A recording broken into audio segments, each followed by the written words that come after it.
हम हिंदू हैं, जो हिंदू से टकराएगा मौत अपनी मरेगा। दुनिया में भगवा लहराया था, हाँ फिर से लहराएगा। नमस्कार दोस्तों, अहम सच न्यूज में आप सभी का स्वागत है। मैं अनिल अंचल लेकर हाजिर हूँ सागवाड़ा शहर सहित आसपास की खास हलचल को। तो फिर चलिए खबरों के सिलसिले को आगे बढ़ाते हैं। निस्वार्थ भाव से अपने देश के लिए, अपने धर्म के लिए पराक्रम करने का, कर्म करने का, पुरुषार्थ करने का जो संदेश भगवान कृष्ण ने दिया है, उस गीता जयंती पर मैं आप सबको बधाई देता हूँ, प्रणाम करता हूँ। उस कर्म और पराक्रम करने के दिवस पर पूज्य संतों ने जो आह्वान किया, वो आज से 29 साल पहले तो राम मंदिर का आरंभ न हुआ होता तो हमें राम जी के भव्य मंदिर के दर्शन का सौभाग्य न प्राप्त हुआ होता। और इसलिए नमन है उन सब बलिदानियों को। 77 बार युद्ध हुए हैं, लाखों हिंदुओं ने बलिदान दिया, राजाओं के नेतृत्व में, पूज्य संतों के नेतृत्व में, माताओं बहनों के नेतृत्व में। युवा तो लड़े ही लड़े थे, लाखों हिंदुओं ने बलिदान दिया था। और इसलिए हम सौभाग्यशाली हैं कि 500 साल की प्रतीक्षा के बाद ये दिसंबर 21 चल रहा है, ठीक 2 साल बाद दिसंबर 23 में पहले राम जी सम्राट विक्रमादित्य के द्वारा बनाए हुए मंदिर में थे, बाद में जो बाबर ने ढांचा बनाया उसमें थे। ढांचा टूटा तो टाट में थे, तंबू में रहे कई वर्षों तक। अब जब सुप्रीम कोर्ट का निर्णय आया और काम शुरू हुआ तो वो जो टाट का था उसको वहीं पर तो बनाना है, इसलिए राम जी को काठ के मंदिर में अभी विराजे हैं और 2 साल बाद भव्य मंदिर में ठाठ से विराजेंगे। तो भारत के इतिहास का, ये भारत के इतिहास का स्वर्णिम अध्याय लिखा जा रहा है, ये भारत के इतिहास का स्वर्णिम पृष्ठ लिखा जा रहा है। और हम सौभाग्यशाली हैं कि हम उस स्वर्णिम पृष्ठ के साक्षी हैं जिसको हमको देखने का अवसर मिल रहा है। और मैं तो कह रहा हूं जो कल बीता है ये भी इतिहास का साक्षी हो गया है कि हम तो कह रहे थे कि राम जी का मंदिर बनेगा, बाद में काशी मथुरा देखेंगे, लेकिन कल जो काशी का भव्य रूप देश ने देखा तो ये हम सब का और अधिक सौभाग्य है। और अब वहां पर अयोध्या में राम जी का भव्य मंदिर बन रहा है, वो निर्माण कार्य जारी है। और कल काशी में कॉरिडोर का लोकार्पण हुआ, कुछ ही दिनों बाद मथुरा की बारी है, ज्यादा दिन नहीं। लेकिन ये जो संदेश है इसको देश के हिंदू समाज को समझना जरूरी है, क्योंकि वो तो अकर्मण्य होकर, निराश होकर बैठा था अर्जुन, तो मुझे नहीं लड़ना, मुझे युद्ध नहीं करना। देश का युवा आज क्या है,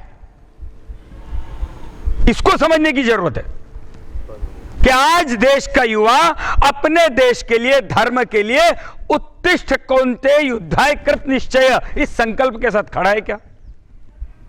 स्वामी विवेकानंद ने भी कहा, उठो जागो, और जब तक लक्ष्य प्राप्त न हो तब तक रुको मत।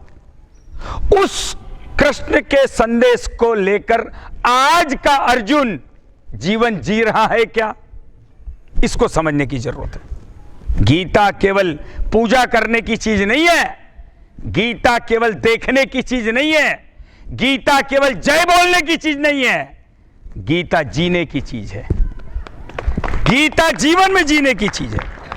और ये केवल उन्होंने कहा ऐसा नहीं है, उन्होंने वैसा जिया, उन्होंने वैसा किया और उन्होंने वैसा करवाया जो देश के लिए जरूरी था। तो क्या करवाया हम सब जानते हैं। कर्ण का पहिया, और आप उसके पहले देखिए, कई बार होता है ना, मैं बड़ा, मेरी जबान बड़ी, मेरा वचन बड़ा, मैं।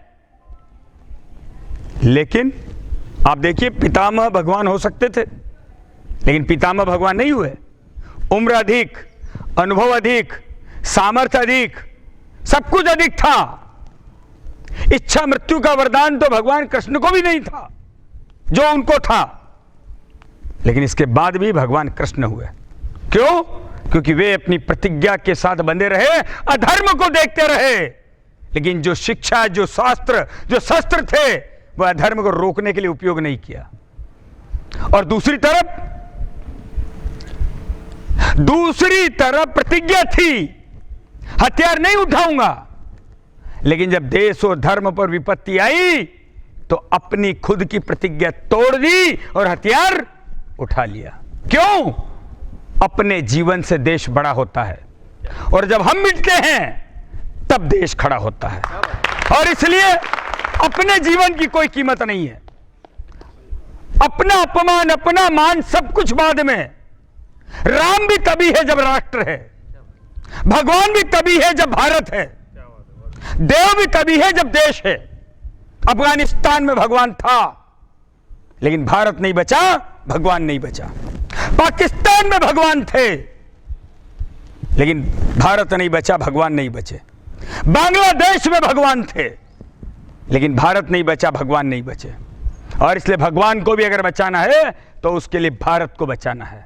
इसलिए विश्व हिंदू परिषद का ध्येय वाक्य है, धर्मो रक्षति रक्षित।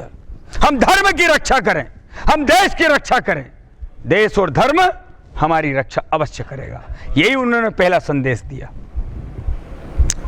युद्ध का नियम था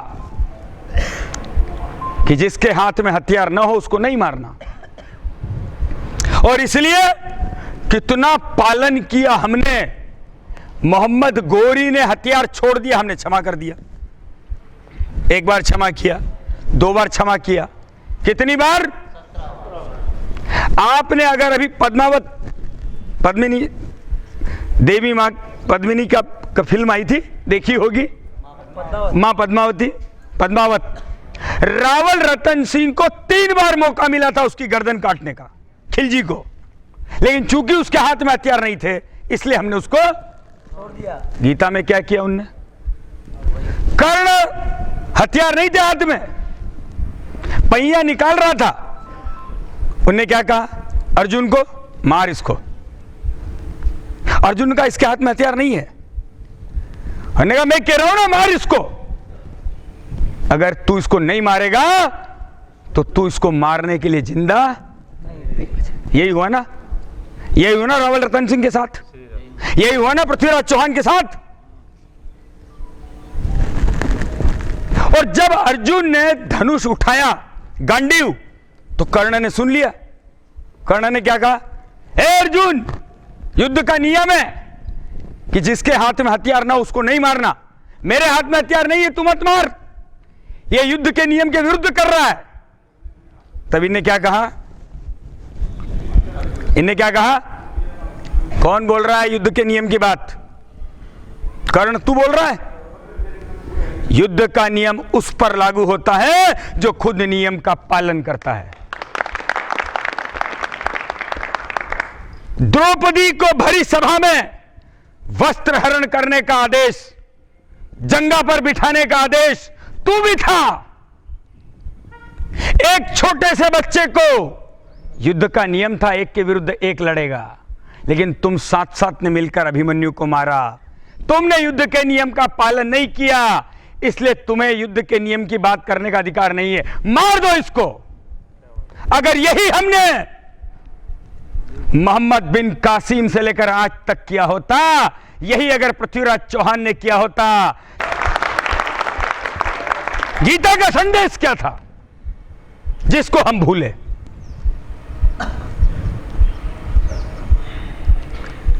आखिरी युद्ध था भीम और दुर्योधन के बीच में, गदा युद्ध चल रहा था। गदा युद्ध चल रहा था तो हम सब जानते हैं कि दुर्योधन को कमर के जगह अलावा कहीं लगती नहीं थी। तो उन्होंने कहा कि भगवान कृष्ण ने इशारा किया, भीम को मार, इसको कमर पे मार, तब लगेगी। उसने मारना शुरू किया। जैसे ही उसने मारना शुरू किया तो बलराम भैया आ गए बीच में। क्या बोले? रोक इसको, भीम को, कृष्ण भगवान को बोले ना, भीम को रोक। क्यों? ये गदा युद्ध के नियम के विरुद्ध है। गदा युद्ध का नियम है कि कमर के नीचे प्रहार नहीं करना, और ये तेरा शिष्य भीम ये मेरे शिष्य को मार रहा है, गदा युद्ध के नियम के विरुद्ध मार रहा है, इसको रोक। तब उन्हें क्या कहा?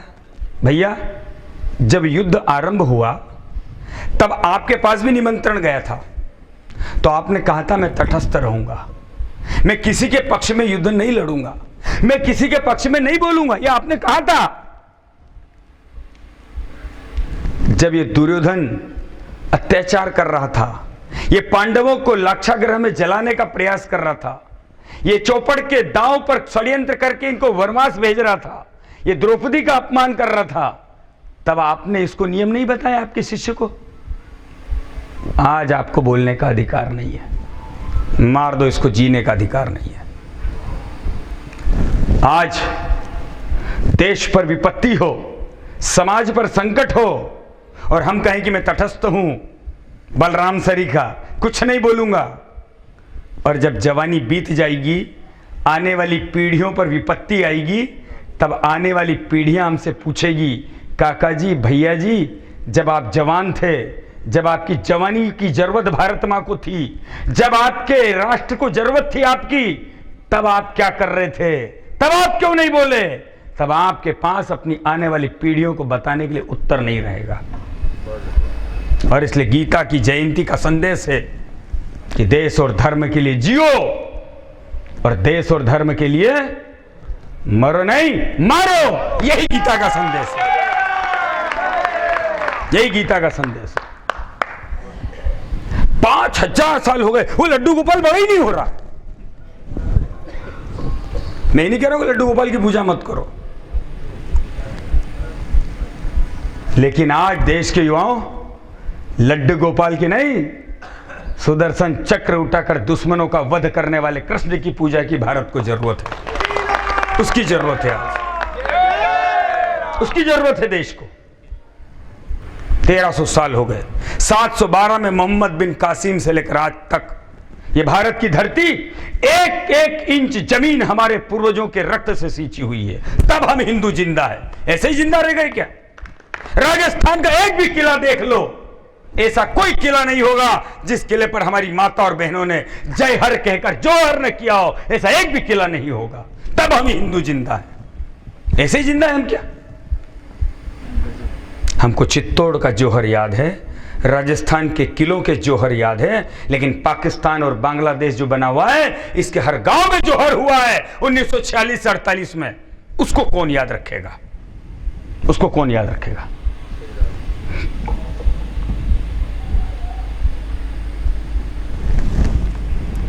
और आज 75 साल देश की आजादी का हम मना रहे हैं, अमृत महोत्सव मना रहे हैं। पूछें 75 साल में आज हम आकर कहां खड़े हो गए? आज वहीं खड़े हैं जहां 1946 में खड़े थे। याद रखना, ताली दो हाथ से बजती है, एक हाथ से ताली नहीं बजती है। एक हाथ से अब ये ताली नहीं बजेगी, एक हाथ से संगठित हिंदुओं का मुक्का पड़ेगा, आने वाली पीढ़ियां याद रखेगी, तुम्हारी याद रखेगी। 75 साल हो गए, गंगा यमुना संस्कृति हमको समझाई जा रही है। किसको कहते हैं गंगा यमुना संस्कृति? गंगा चली गंगोत्री से, यमुना चली, और दोनों जाकर जब मिल जाती है उसको हम तीर्थराज प्रयाग कहते हैं। उसके बाद यमुना नहीं रहती है, उसका विलय हो जाता है गंगा में। 75 साल हो गए, आज तक मिले नहीं, और हमको कह रहे गंगा यमुना संस्कृति। समझ में आ रही है लोगों को? समझ में आ रही है? जनरल विपिन रावत की मृत्यु हो गई, दुर्घटना में बलिदान हो गए, तो मलयालम फिल्म का निर्देशक अकबर, अली अकबर, उसकी पोस्ट पर जब लोगों ने उल्टा सीधा लिखा, तब उसने हिंदू धर्म स्वीकार किया। ये हिंदू बना, ये कह रहा है कि 5000 लोग तो आने के लिए तैयार हैं, थोड़ी सी सुरक्षा दे दो। हमने कहा बजरंग दल का तो काम ही जो सुरक्षा, चिंता मत करो, ये सेवा और सुरक्षा। इंडोनेशिया में अभी 2 महीने पहले वहां की महारानी इस्लाम छोड़कर हिंदू बनी, 10,000 लोग वापस साथ में आए। क्यों? अगर वहां शांति होती तो वे छोड़कर नहीं आते। अंग्रेजों के देश में जाकर देख लो, इनके चर्च खाली पड़े हैं और जहां हिंदू मंदिर है वहां पर लाइनें लगी है। अनेक राज्य तो शहर तो ऐसे हैं जहां खाली पड़े चर्च में अपन किराए से लेके कार्यक्रम करते हैं हिंदू धर्म के। हरे रामा हरे कृष्णा चल रहा है दुनिया के अंदर। क्यों? क्योंकि जिनको समझ में आ रही है उनको समझ में आ गई है कि दुनिया में ना आतंकवाद की संस्कृति से शांति आ सकती है और ना अंग्रेजों की भोगवाद से संस्कृति से शांति आ सकती है। दुनिया में अगर शांति आ सकती है तो केवल भारत की सत्य सनातन हिंदू संस्कृति से ही दुनिया में शांति आ सकती है। हम हिंदू हैं, जो हिंदू से टकराएगा मौत अपनी मरेगा। दुनिया में भगवा लहराया था, हाँ फिर से लहराएगा। इस संकल्प के साथ संगठित और समर्थ होकर हर सप्ताह साप्ताहिक मिलन, साप्ताहिक सत्संग, ये विश्व हिंदू परिषद का नियमित काम है। हम जहां भी रहते हो, जिस मोहल्ले में हो, सारे ऊंच नीच छुआछूत को मिटाकर सारे हिंदू समाज को मोहल्ले में 1 घंटे के लिए साप्ताहिक रूप से एकत्रित करो, व्यायाम करो और गांव गांव में कोई युवा ऐसा न बचे जो बजरंग दल से न जुड़ा हो। आइए, अंतिम और निर्णायक समय में भारत की धरती पर कभी रावण नहीं जीता, कुंभकर्ण नहीं जीता, अधर्म नहीं जीता, आज भी नहीं जीतेंगे। तब भी धर्म की विजय हुई, आज भी धर्म की विजय होगी। गीता माता के संदेश को लेकर मातृभूमि के लिए जीवन जिए। आप सबको बहुत बहुत धन्यवाद। जय श्री राम। राष्ट्रदेवो भव, राष्ट्रदेवो भव, भारत माता की, भारत के संतों की, भारत के सैनिकों की, गौ माता की, सनातन धर्म की। नमः पार्वती पतये हर हर। तहे दिल से स्वागत करता हूं इस धरा पर आए तमाम भारत मां के पूत सभी, जिसके चित्त में सिर्फ एक मैं इंसान हूं और इंसान के बाद एक मैं सनातनी हूं और सनातन का मेरा आसरा, ये छत्र छाया मेरा भगवान है। ये जिसकी निष्ठा है उस निष्ठा पर बैठे यहां पर सभी को मैं प्रणाम करता हूं। स्वागत की इस रस्म में ज्यादा तो कुछ न कहूं, बस इतना कहूं कि भारत के निर्माण में आज अगर आपने और हमने सहयोग नहीं दिया, राष्ट्र के निर्माण में आज के काल में जब भारत मां की प्रसव पीड़ा कहता हूं मैं इसको, एक नए भारत का जन्म होने जा रहा है। बस तैयारी पर है और ज्यादा समय भी नहीं है। इन महापुरुषों ने भारत की इस राष्ट्रीय चेतना को जगाने में, अलख जगाने में कोई कमी नहीं छोड़ी है। इस राष्ट्र के निर्माण में अहम भूमिका में आज के काल में प्रासंगिक समय पर जैसे हमने हमारे घर में हमारे बच्चे, हमारी मां, हमारी पत्नी, हमारे पति और हमारी घर की व्यवस्थाओं पर जितना ध्यान दिया जा रहा, उतनी ही ऊर्जा राष्ट्र के निर्माण के लिए हमें लगाने की जरूरत आज, अभी और इस वक्त है। और अगर हमने निभा ली तो हम इतिहास के स्वर्णिम अक्षरों में होंगे और हमने नहीं निभाई तो इतिहास का काला कलंक भी हम ही पर लगेगा। इस बात को याद रखना। उससे ज्यादा मुझे कुछ कहना नहीं है। हमें मुख्य वक्ता के रूप में भाई साहब को सुनना है। आज गीता जयंती, आज ही के दिन 29 साल पहले संगठित हिंदू समाज ने अयोध्या में बाबरी नाम के ढांचे को मिट्टी में मिलाया था। बजरंग दल 29 वर्षों से इसको शौर्य दिवस के रूप में मनाता आया है।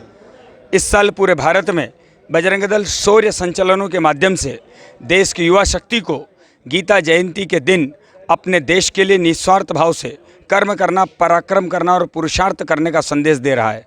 अपने गौरवशाली पूर्वजों के पराक्रम को याद रखे अपनी भारत माता के लिए जीवन जीने का संकल्प लेकर ऐसे शौर्य संचलनों का आयोजन किया जा रहा है।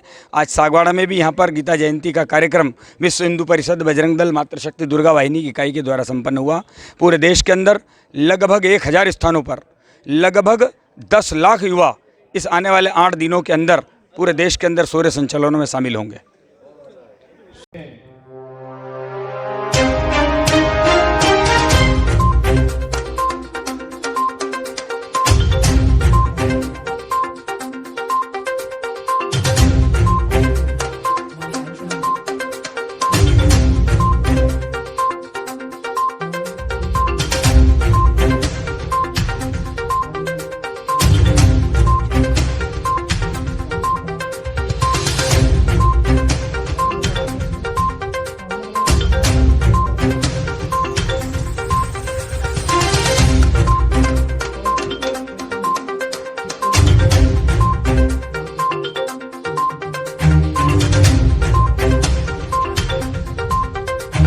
तो फिर अब मुझे दीजिए इजाजत, हम फिर मिलेंगे ऐसी खास और अहम खबरों के साथ। तब तक के लिए जय हिंद, जय भारत।